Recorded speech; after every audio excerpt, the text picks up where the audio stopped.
Hello, আসসালামু আলাইকুম। আমি আজকে রূপচাঁদা মাছ ফ্রাই করব।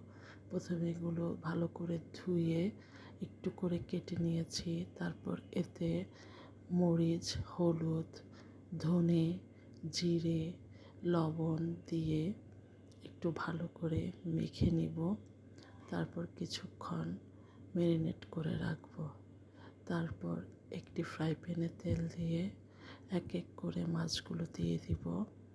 মাছগুলো এপিঠ ওপিঠ করে ভালো করে ভেজে নিব।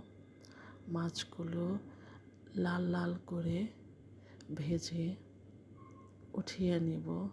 তারপর একটি প্লেটে নিয়ে পরিবেশন করব। রূপচাঁদা মাছ সামুদ্রিক মাছ। রূপচাঁদা মাছ খেতে অনেক মজা। রূপচাঁদা মাছ আমার বাসার সকলেরই প্রিয় মাছ।